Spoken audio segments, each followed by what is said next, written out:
If you're wanting to land your first or next high-paying copywriting client for $2,000, $3,000, or even $5,000 a month, you clicked on the right video. Because last week, I was invited to my buddy Joel Brown's high-level mastermind to give a presentation about copywriting, and specifically the number one thing that nearly every copywriter struggles with: landing paying clients. In this presentation, I dispel some common myths around landing clients, and I give you the only 5 steps that you need to follow in order to land those big money clients. So with Joel's permission, here is the full replay of that presentation from his mastermind right here on YouTube. If you appreciate the free value, drop us a like, drop us a sub, and let's get into it. When it comes to finding clients, this could be a whole day-long 2-3 day presentation. And obviously in our program, we go super in depth on this. I only have about 10 minutes to try and give you 50 hours of content. So I'm gonna try and summarize it as best I can. Now, when it comes to the whole client getting process, I like to think of this a little bit like you're a detective, hence all the James Bond photos. So step 1, before we enter the woods, we need a map. We need to get clear on who do we want to serve, as Ray was saying before, who do I want to help, and what do I want to help them with? You might think, oh, I can go after everyone. The whole world is my sort of client or whatever. So that mentality tied back to what Ray was saying before about the generalist versus the specialist. We want to be a specialist. Specialists are highly paid, right? Who earns more out of a GP and a brain surgeon? The brain surgeon, right? We want to be the brain surgeon, not the jack of all trades, or you'll be paid like a jack. So that's the first thing. Get clear. Who do we want to actually go after? Step 2, we want to do our research. It's the most boring part of the process, but it's probably the most necessary, as we'll talk about in a second. We want to get clear on who am I going after, what are their pain points, what are their goals, their desires, and where do they hang out as well. Step 3, we want to get in the car and we want to actually drive it. In order for you to work with the client, one of you guys is going to have to make the first move, right? One of you is going to have to find out about the other person somehow for this conversation to happen. Now, these guys, hate to break it to you, the $1 million CEOs are not spending their lives running around looking for copywriters, right? No one is looking for you. Clients aren't going to fall from the tree into your lap when you're first starting out because no one knows you exist, okay? So you're going to have to reach out to some businesses. We'll talk about how to do that. Step 4, you want to qualify them to make sure they're a good fit to work with you, right? I like to think about you're Simon Cowell, you are on the X Factor, you're chilling back in your chair, you're auditioning these clients on why they should be a good fit to work with you. Okay, we don't want to work with everyone. Not every business is a good fit. We only want to work with clients who we like, we can help them, and they can pay us. And then step 5, you want to jump on the phone and close them. I recommend a Zoom call. So we'll dive into each of these steps in a little bit more detail. Step 1, define the avatar. Why is this important? Well, as someone once said, you need a map before you enter the woods. We need to get clear on who we're actually going after. As Confucius once said, the man who chases 2 rabbits catches neither. It's very true. I like to think of this as fishing, to use a different analogy, right? So a lot of people will say, well, by niching down and choosing a specific niche to work with, I'm limiting the pool of prospects that I can work with, right? And that's true. However, what happens is when you try and get the attention of everyone, you get the attention of no one, right? Imagine walking into a crowd and you just start shouting, hey, you. Hey, you. It's no one's going to really look because they don't feel like you're talking to them. But imagine you start shouting, hey, John, or hey, man with the red cap, right? Anyone called John, or anyone with a red cap, you bet is going to look your direction. So we're only trying to go after 1% of the total market, but think about your messaging as like a dog whistle to the right dog, okay? And to use a fishing analogy, imagine you're going fishing, you're using a net to catch fish. Well, if you try and make your messaging and your marketing too broad, too wide, aka trying to appeal to everyone, you're making the holes in the net really wide. What happens? The fish are just going to swim straight through. Okay. So we want to make it nice and tight. I've used rabbit analogies, fish analogies, people analogies. Hopefully you get the idea. Okay. So like I said before, your ideal client, we only want to work with people who we like, we can help them, and they can pay.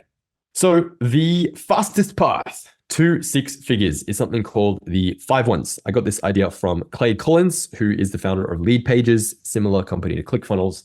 So Clay says the fastest way to get to 6 figures is to focus on these 5 wants. You're going to make 5 key decisions. It's actually only 4 key decisions. And that is going to streamline your path to success. So rather than trying to do a bit of everything, be a bit of this and a bit of that, and try and serve everyone and offer them everything, we're just going to offer one target market.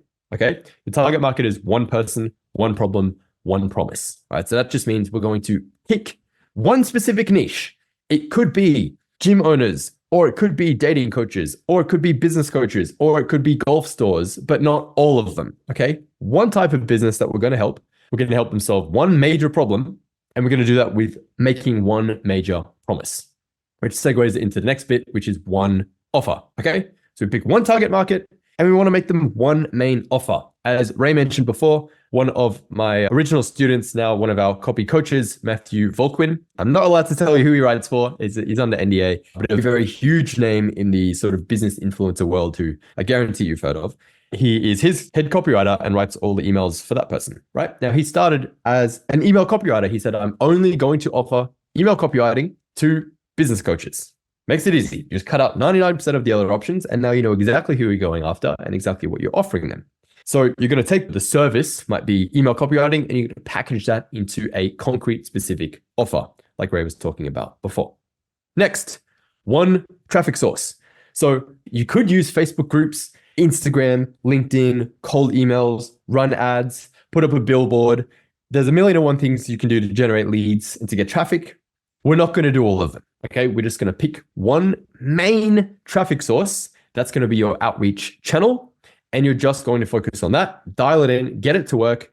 And then down the road, once you scale, you can add additional traffic sources. But if you're making it under 6 figures, it is not necessary. Just focus on one main traffic source. Because the nature of, specifically, if you are offering email, the beauty of it is that when you get clients, typically those clients are going to be on retainer. Now, that means you only need to land 3 to 5 clients at $2,000 to $3,000 a month each to make a really solid 6-figure income. You don't need to be looking for new clients every single month, month after month, if you're getting clients on retainer. So you only need to get like 3 to 5 clients once. That's it. And you only need one traffic source to do that. The next piece of this is one conversion tool. So we're not going to have a webinar that sells your services and a phone call and a chat closer bot script ManyChat thing. No, one conversion tool. I recommend just a Zoom call, have the conversation, close them. The final piece of this is one quarter. Okay, so the original one was 1 year. I think a year is too long. I think if something is not working for 6 months, 9 months, you should probably change it. However, most people fall on the opposite end of the spectrum where they try and change stuff too soon. They send 10 emails and they go, oh, that didn't work. My niche is broke. And then they jump, right? I call these people niche jumpers. They're constantly changing. Shiny object syndrome people, they're trying a new thing every 2 weeks, okay? We need to stick with this long enough for it to actually work. You need to show up consistently every day for at least 1 quarter, which is 90 days. Do these 4 things, focus on them for 90 days, and you will start to get results. If not, then you can change one piece of it and then do another 90 days, okay? But don't be changing stuff every few days because you feel like it's not working when you haven't actually given it a proper chance yet. So that's step 1, define our avatar. Step 2 is we need to do our research. Now, again, why is this important? Because I'll give you 2 stories which will demonstrate why this is very important. So number 1, this is a friend of mine. He's a really, really good copywriter. His name's Caleb O'Dowd, the guy in the middle there with the purple background. So he is an Irishman. Now, he actually got started in the copywriting world, possibly the luckiest coincidence of all time. He moved to Miami from Ireland because he was sick of the cold, and who just so happens to be his housemate, none other than the infamous Gary Halbert, the best copywriter of all time, just happened to be his housemate when he moved to an apartment in Miami, right? He was like, hey, you seem to do pretty well with this copywriting thing. Can you give me a job? Caleb says to Gary. Gary's like, you're fucking useless because you don't know anything, so there's not much I can do. But if you want to help me, if you want a job, here's what you can do. I'm launching a new dick pill offer. I've been recruited by this sex company, whatever, a male enhancement pill. You're going to call up the last 100 customers and you are going to ask them why they bought this dick pill. And Caleb's like, yeah, the fuck I am. And Gary's like, you want a job? That's what you're going to do. So Caleb begrudgingly gets on the phone and calls up 100 of these customers and starts conversations. Hey, we're doing a bit of market research. Just curious, like, why did you buy, the Mr. Big male enhancement pill? And it turns out the reason a lot of these guys were buying, it wasn't because they were old and they couldn't get it up anymore, right? A lot of these older guys, the actual reason they were buying the pill, the real reason, the core reason was that they'd been married to their partners for so long, 40, 50 years, and they felt like they had lost the spark, and they felt guilty and ashamed that they weren't turned on by their partners anymore because they'd been with them for so long. That was actually the core reason they were buying, not because they couldn't get it up. Do you think that's maybe useful information to know when you are trying to sell this pill? If you're all here talking about, oh, you can't get it up, this and that, you're not really speaking to the target avatar and they don't feel understood. And if people don't feel understood, they're not going to buy, okay? Number one rule of sales, if you can make your prospects feel like you understand them better than they understand themselves, they will automatically assume you have the solution. So when you're putting marketing messages out there that are like talking about the specific actual reason they're buying, about the spark being gone after 40, 50 years, these men are going to resonate. They're going to be like, wow, this person gets it. He actually understands me. Their wallets come out and they will buy so fast. Okay. Then with this information, Gary turns to Caleb and he says, now go write a sales letter selling this pill. Caleb's like, what do you mean? I've never written a sales letter in my life. And Gary just says, just go write it. So Caleb goes and writes his sales letter. Gary changes like 2 things in the PS. They mail it out and it makes $1 million. First ever sales letter he ever wrote, made $1 million simply because he understood his target market so well. Okay. That's the first reason this is important. The picture on the right, very simple. What a lot of people might not realize, they don't know. A lot of people who buy security cameras don't buy them to prevent intruders. They don't buy them to, protect their house against robbers and that sort of thing. More than half the people who buy security cameras buy them to watch their pets when they're away at work and they want to keep an eye on their pets. Do you think if you're a security camera company, that's maybe a useful thing to know? Yes. Right? If all advertising is like prevent home intrusion, this and that, you're missing half the market. The reason people are actually buying is to watch their pets, right? That's why we do this research. Very, very important. Okay, we can move on to the next slide. So when we're doing this research, the 4 main things we want to look for, this table here by a friend of mine, Taki Moore, we call the 4 forces: wants, aspirations, frustrations, and fears. So as you go about doing your research process, you want to make a list as long as humanly possible in each of these 4 quadrants.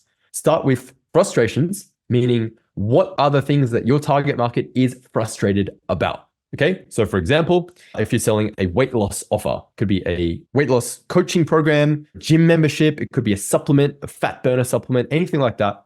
The target market, let's say, is people who want to lose weight, right? So what are some frustrations that these people might have, right? Well, maybe they don't like the way they look in the mirror. They feel they can't go to the beach and take their shirt off because they feel insecure. They constantly feel like they're being judged. Their self-esteem is low, et cetera, et cetera, et cetera, right? Those are all the frustrations they might have. Fears is, if this continues long-term, what do I fear might happen in the future if this gets worse, right? What's like the ultimate like nightmare stuff. So that is like, oh, well, I'll never be able to attract the partner of my dreams. I'm going to die lonely and single. I'll be a terrible role model to my kids. I'll die of obesity. I'll pass bad genetics down onto my kids, bad habits, and I'll die empty and unfulfilled and lonely, right? That's the ultimate fear. And then good news is you've already done 90% of it. All we need to now do is, what is the opposite of those 2 things? That's the wants and aspirations. So the wants is like, what do these people immediately want to move towards? So frustrations is the things they immediately want to move away from. Wants is what they immediately want to move towards. So what do they want?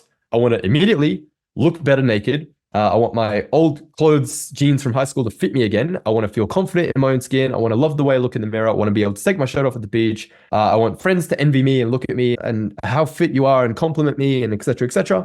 And then the aspirations, again, long term, what's the best case scenario if this continues in the future? I'll be so ridiculously shredded and in such good shape. I'll have massive confidence. I'll feel so good about myself. I'll attract the partner of my dreams. I will live happily ever after, etc. Right?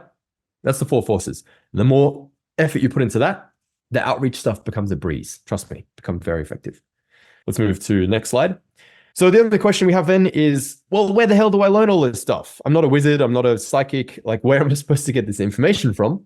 And this is the research process, right? So the good news is it's all out there. You just need to go find the information. So the first thing is you just want to hang out where your prospects hang out.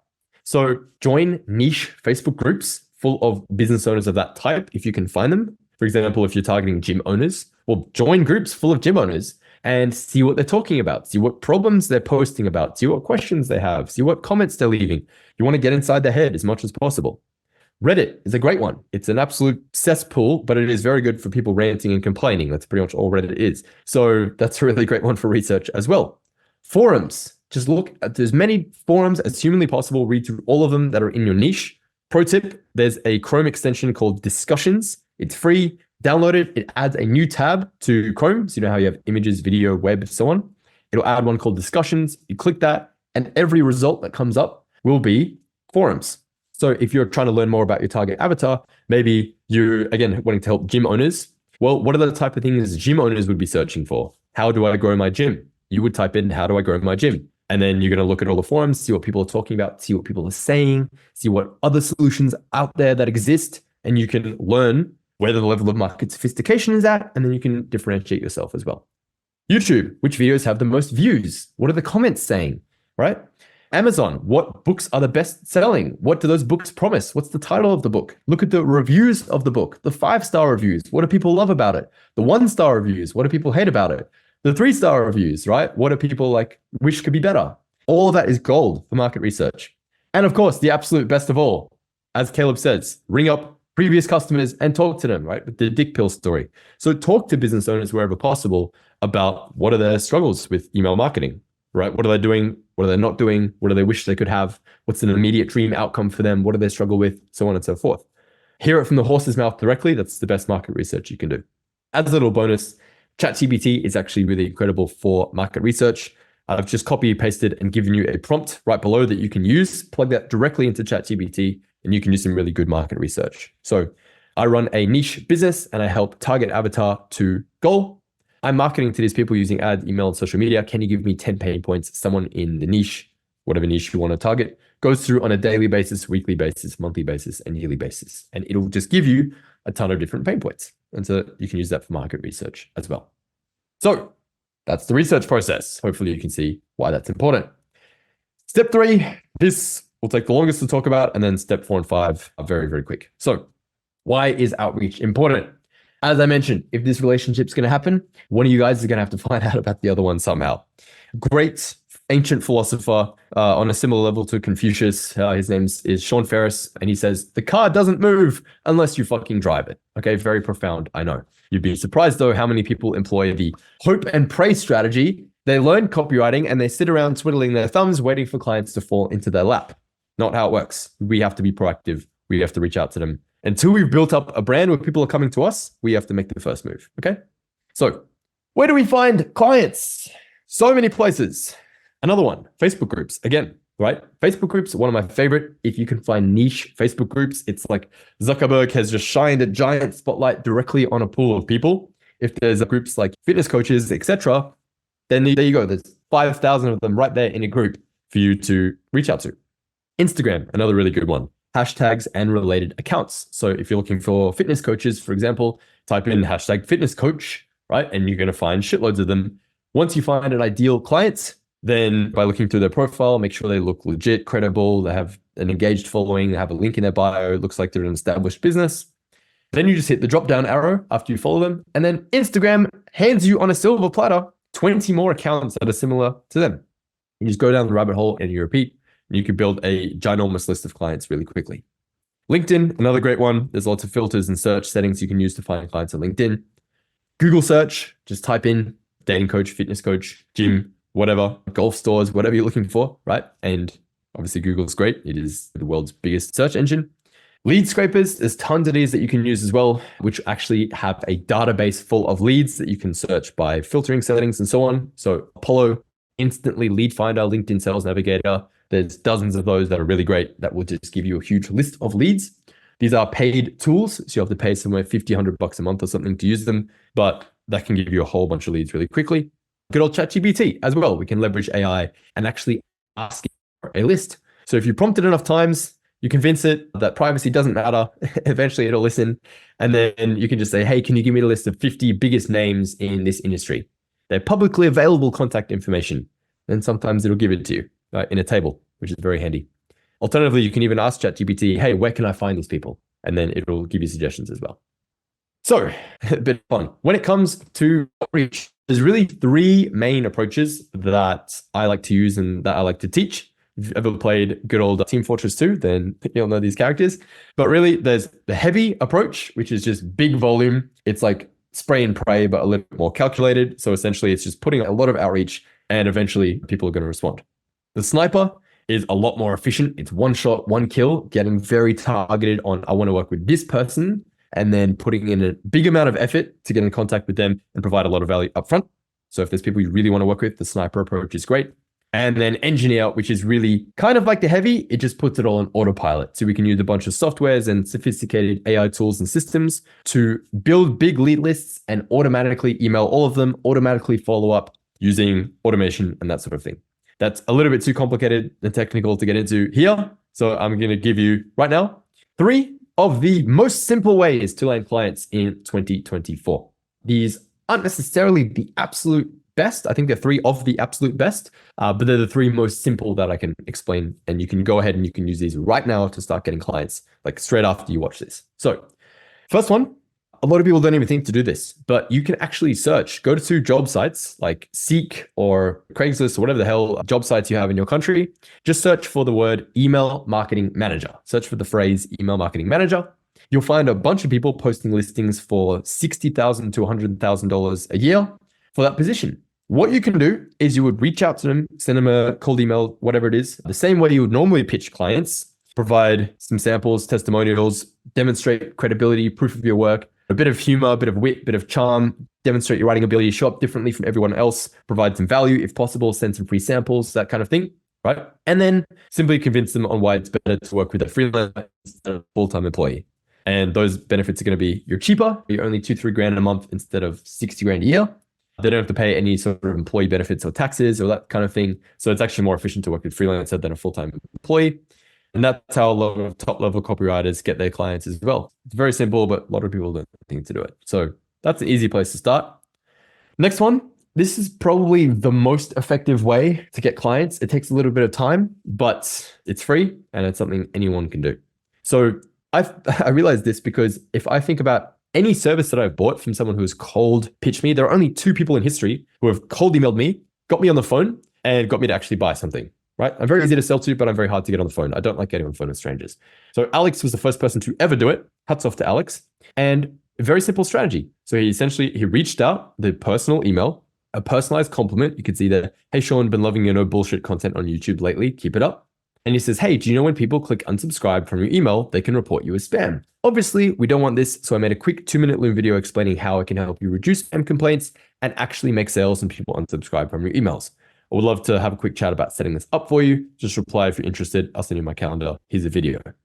So what he's done here is he's identified one very specific problem, situation, something he can help me with, a very specific service. So if you think about email marketing as a whole, there's a lot of bits and pieces to it. So he's taken one extremely specific slice of it, which is setting up this unsubscribe link so that people, essentially what he's actually selling here is when you click unsubscribe, basically you can redirect people to a sales page and you can profit from unsubscribers. And it's fully legal, it's fully within terms. And that's one tiny slice of email marketing. So he reaches out with a hyper-specific thing. Yours could be getting people out of the promo tab. It could be giving them a high converting welcome sequence, whatever it is. One very specific piece. And he sent me a personal Loom video, which is only to me, explaining how to set this up, right? So he's leading with value. He's leading with a giving hand. Like I said, this isn't super scalable. You can't just copy paste this to 1,000 people. It will take effort to do for each person, but that's why it works so well. And I believe in 2024, the more content, there's 3 million videos posted to YouTube every day. There's 200,000 TikToks created every day. There is just an unbelievable amount of content. So the way we're going to cut through that noise isn't by shouting louder than everyone else, right? It's by whispering the right words in the ears of your prospect and going more personalized. So if you just jump to the next slide, this is the actual Loom video that he sent me. I think you'll get a copy of the slides afterwards. So you can actually go click it, watch it, and you can model his exact structure of the Loom video. The things that he does really well in the video that I want you to pay attention to is his tonality is very certain. He's rock solid the whole time about what he's saying. It sounds very confident, very certain. He is very personalized with his compliments at the beginning. He explains technically how to do it, how to set it up. And the most important part is the call to action at the end. Whenever you're pitching anyone on booking a call with you, you need to sell the call, okay? No one wants to get on sales calls with strangers. Remember that. You don't want to get on a sales call with a stranger, so why would they want to get on a call with you? So you need to actually sell the call as being available all the time. And the way Alex does it here is he essentially says, hey, you have this problem, which is causing this bad thing to happen. So you agitate the problem. Here is the solution. Here's what you want to do. And here's the benefit of that solution. So once you get it set up, and then call to action. So his call to action very specifically was, if you want my help to set this up for you, I'm more than happy to talk about that. I could walk you through what that would look like. If at the end of the call, you want to tell me, Alex, fuck off, I'm not interested, that's totally fine. I'm still going to walk you through how to set this up anyway. So that way you can go ahead and you can do it yourself. As soon as he said that, I was like, I'm booking a call, because I know the call itself is going to be a valuable use of time for me, because we'll end up working together, or he's going to show me and I can do it on my own. So that's very helpful, right? I'd recommend you model that strategy. Works very well. If you want to be a total boss, I've taught this to over 1,000 people, and I can count on one hand the amount of people that have done it. It's just send a package to your prospect's house. You can write the same cold email pitch you normally would, put it in a box, add something lumpy. If you go to the next slide, there's a site called 3dmailresults.com. They sell all sorts of fun little gimmicky things you can use. Plastic foot. Hey, I'm just trying to get my foot in the door. A silver platter. Hey, this message is so important, it needs to be delivered on a silver platter. A message in a bottle, right? There's so much stuff you can do, very cheap, get very creative with it. You can literally go to your local Kmart or whatever, buy earbuds, like the shitty foam earplugs. And you can just say, hey, there's so many people in your inbox pitching you. Put these earplugs in so you can drown out the noise. You don't have to listen to all the other people pitching you. And then here's my little thing, right? The whole point is just to add a little bit of bulk to the package. The general idea behind this, right? Direct mail, it's nothing new. Marketers have been doing this for hundreds of years, right? But the idea is, in an ever more digital world, everyone's sending cold emails and DMs and all this stuff, and that's only increasing. How many emails a day are your high-level CEOs getting? They're getting pitched hundreds of times a day, right? It's very hard to stand out. But how many packages are they getting to their front door? 1 a day? 0? Maybe 2, right? There's no competition, and that's why it's so easy to stand out. So hardly anyone will actually do this, but the people who do actually do it, it works. That's what I got for outreach. Step 4, very simple. After we reach out, after they actually reply, we want to simply qualify them again for these 3 things. Do I like them? Can I help them? Can they pay? Okay, and the way we do that with a framework called the 6 boxes, where you take them through essentially, you want to ask them a series of questions along the lines of, where are you now? What's the situation? What's the goal? Where do you want to get to? Okay, so we're stretching the gap or identifying a gap between where they are, where they want to get to. What are the roadblocks that are standing in the way? Okay, what's actually stopping you like from doing this yourself, right? And you want that to come from their mouth. They say, oh, I'm struggling with this, and this. And then the 4th one is, would you say this is actually a priority for you or not? Is it a now thing or more of a later thing? If they say it's a now thing, it's a priority, I have this problem, I'm in this situation, I have all these things stopping me, then it's, oh, well, I'm happy to jump on the phone and quickly explain like how we can go about fixing this. Do you have 15 minutes free on Thursday? Boom, qualify them. If they're a good fit, you book a call. And then step 5, on the call, we close. Very easy closing framework you can use. We can talk about how to close prospects on the phone. That's like a 2-day seminar in itself. This video from Alex Hormozi is the simplest and best I've seen it explained in a 30-minute video. So there's a link there. You can go ahead, you can check that out, and Alex will explain his close it framework. If you've never closed people on the phone before, it's an easy framework you can follow to do that. Collect the cash on the call. That is how you get clients as a copywriter. So a little soft pitch here, shameless plug. If this is something that you would like additional help with, I've got tons of free resources out there, my cheat sheet, YouTube channel, etc. If this is something that you're actually like serious about, over the last 6 years, we have helped over 600 people, like I mentioned, launch their freelancing copywriting businesses. 62 of them have hit 6 or 7 figures, right? Most of them starting from complete beginners. 100 plus more have quit their jobs. And if you're watching this, then I would like to make you our next big success story. So we're actually taking on a few more people next week who want to make an extra 4K to 6K a month writing simple emails from home and essentially replace their job income. The guarantee that I'm making for anyone who actually wants to work with us in some sort of capacity, if you join us and you don't make at least $1,000 to $2,000 a week within 12 weeks, then we will work for free with you until you do. Newsflash, I don't like working for free. So I wouldn't be making that promise unless I was pretty confident I could actually deliver, okay? And I'll actually be referring a lot of them to business owners in my network. I constantly have people hitting me up asking for copywriters, and I'm always referring my students and my clients. So yeah, I've even got 5 people looking to hire right now. So If that sounds like something that's potentially interesting, I'm not going to fucking hard sell you on it. If you want to hit me up, I'm not just going to pester you until you buy or die or anything like that. If you're interested, simply DM me on Instagram. My Instagram is @SeanFerres. Just DM me with the word Joel, so I know you came from this class and I can take care of you. You're a VIP. We can have a chat about potentially working together, or if not, if it's not a good fit, that's totally cool. I can point you in the right direction. I can point you towards some free resources that might be a better fit for you to help you get started. Or alternatively, you can go ahead, click that, and you can fill out that form there. And that'll give us some details and then we can go from there. So that's me.